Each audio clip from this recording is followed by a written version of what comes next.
Assalamualaikum warahmatullahi wabarakatuh. Saudaraku seiman dan seakidah. Kita masih membahas tentang lanjutan video-video kita kemarin ya tentang demokrasi ya. Biar kita lebih paham sebenarnya hakikat demokrasi dan kenapa kita kaum muslim menerima demokrasi ini. Di dalam Al-Quran, Allah Subhanahu wa Ta'ala telah jelas, tegas menyebutkan bahwa hak untuk membuat hukum atau aturan itu hanya hak Allah. Inil hukmu illa lillah. Hak membuat hukum, membuat aturan itu illa lillah, ya, hanyalah kepada Allah. Kenapa harus kepada Allah? Allah menyatakan, disebutkan yaqusul haqqu. No, dia itulah sumber kebenaran ya. Semua yang disampaikan itu kebenaran. Kemudian wa huwa khairul fasilin. Dan dia itu sebaik-baik pembuat aturan ya. Saya rasa kita akan setuju ya, sepakat dengan bahwa Allah ya, bagi kita orang yang beriman, Allah itu adalah sumber kebenaran. Karena kita tahu al-haqqu mir rabbik. Ya. Jadi kebenaran itu adalah dari Allah. Ya. Wala takunanna minal mumtarin. Kita tidak boleh ada ragu bahwa kebenaran itu dari Allah. Dan kemudian Allah lebih menegaskan lagi ada celaan keras bagi orang-orang yang tidak berhukum kepada hukum yang sudah disampaikan Allah dan kemudian mengambil hukum lain. Ya. Wa ma kana lil mu'minin wala mu'minati idza qadallahu wa rasuluhu amran, ya, tidaklah pantas, tidaklah bisa, tidaklah boleh seorang muslim ataupun muslimah ya, ketika Allah sudah menetapkan idza qadallahu wa rasul, Allah dan Rasulnya sudah menetapkan sesuatu kepada persoalan-persoalan mereka, kepada urusan-urusan mereka, kemudian ayyakuna lahumul khiyarati min amrihim. Mereka itu masih lebih mencari alasan lain untuk menghukumi atau membuat aturan-aturan bagi urusan-urusan mereka itu. Ini sesuatu perbuatan yang tidak pantas. Dan disambung, Allah menyambungnya kembali dengan mengatakan wa may yaqsillaha wa rasulahu. Siapa-siapa yang kemudian dia bermaksiat kepada Allah atau dia disebut itu durhaka kepada Allah dan Rasulnya. Apa yang, karena ini adalah kalimat yang ini ya, menyambung ya, maka kemudian kita lihat yang dimaksud dengan yaksil ya, yaksi itu orang yang berdurhaka, orang yang maksiat itu adalah yang dimaksud dari frasa yang sebelumnya. Orang yang Allah sudah memberikan hukum, memberikan aturan kepada mereka, tapi mereka masih mencari hukum lain ya untuk urusan-urusan mereka. Ya. Itulah bentuk dari kemaksiatan, dari kedurhakaan. Ya. Kita akan setuju kalau kita mengatakan ini durhaka ya. Allah sudah memberikan sesuatu, ini kita yakini ini sesuatu yang baik, pasti benar, ya kan? Tapi kemudian ini kita cuekkan, ya? Ini kita buang, kita singkirkan dan kita mengambil yang lain. Itu perbuatan durhaka ya. Mungkin dalam frasa kasarnya itu sudah masuk perbuatan kurang ajar kepada Allah ya. Bayangkan ya. Sementara demokrasi itu hakikatnya adalah bukan lagi Allah sebagai pembuat hukum, tapi dia pembuat hukum itu adalah manusia atau yang disebut di situ rakyat dan itu diwakilkannya kepada wakil-wakil mereka di parlemen. Dan kita tahu di parlemen itu tidak pernah sekalipun mereka itu ketika membuat aturan, mereka membuat aturan itu menyesuaikan dengan pendapat dari Allah, menyesuaikan dengan aturan dari Allah, atau bahkan menerapkan saja aturan yang dari Allah. Tidak. Di sana mereka membuat aturan itu hanya benar-benar bertanya pada akal mereka sendiri. Itu sudah dikesampingkan sama sekali. Segala yang datang dari Allah dan Rasulnya, mereka kesampingkan.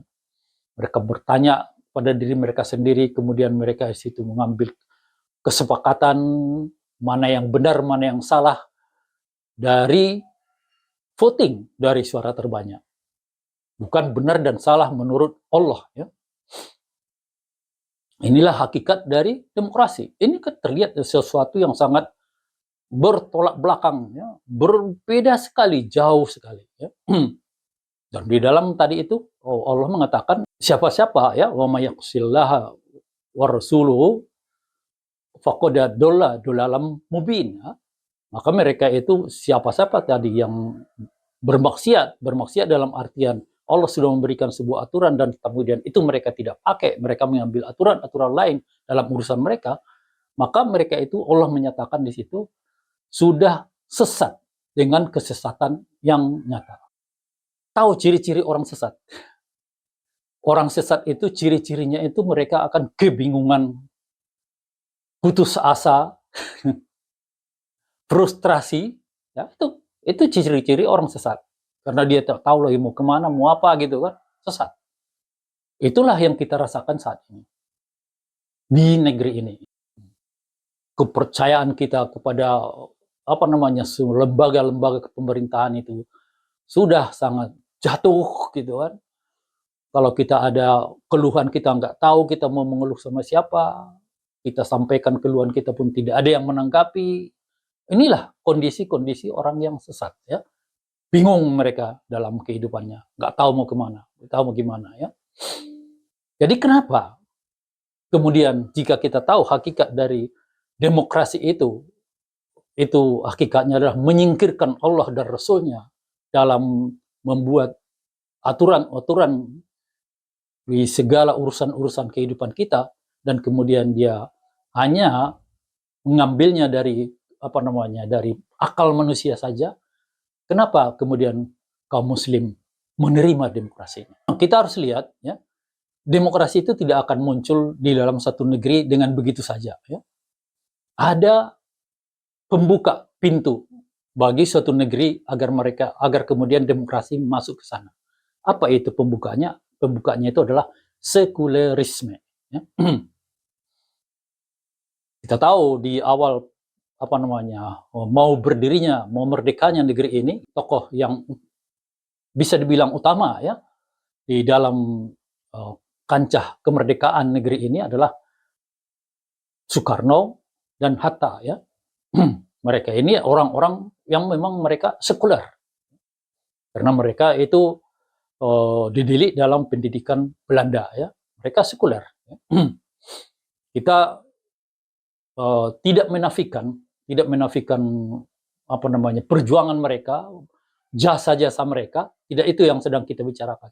Yang kita bicarakan adalah kenapa negeri ini menjadi negeri sekuler padahal dia mayoritas muslim. Sebabnya adalah tokoh tadi kebetulan adalah orang-orang sekuler. Sehingga mereka membawa negeri ini, membentuk negeri ini menjadi negeri yang sesuai dengan pandangan mereka, yang mereka yakini kebenarannya. Jadilah kita sekuler, ya. Karena di masa 1945 itu bisa dibilang 99,9% rakyat Indonesia itu nggak ngerti itu apa sekuler, nggak ngerti itu apa republik, nggak ngerti apa-apa ya. Bahkan masyarakat Indonesia pendidikannya masih sangat minim, banyak sekali yang tidak dapat pendidikan, buta huruf masih apa ya. Yang penting bagi mereka itu mereka sudah merdeka. Apa bentuk negara, apa-apanya itu mereka tidak peduli. Karena mereka tidak paham. Mau disampaikan pun ayo kita nanti bikin negara sekuler. Mereka nggak paham. Yang penting mereka rasa mereka bebas dari penjajahan, itu aja ya. Selesai, terbukalah pintu ke negeri ini, membuka pintu untuk datangnya demokrasi. Kenapa demokrasi mengikuti sekulerisme? Karena sekulerisme itu adalah prinsip di mana dia fasluddin anil haya, bahwa agama itu dipisah dari kehidupan. Ya.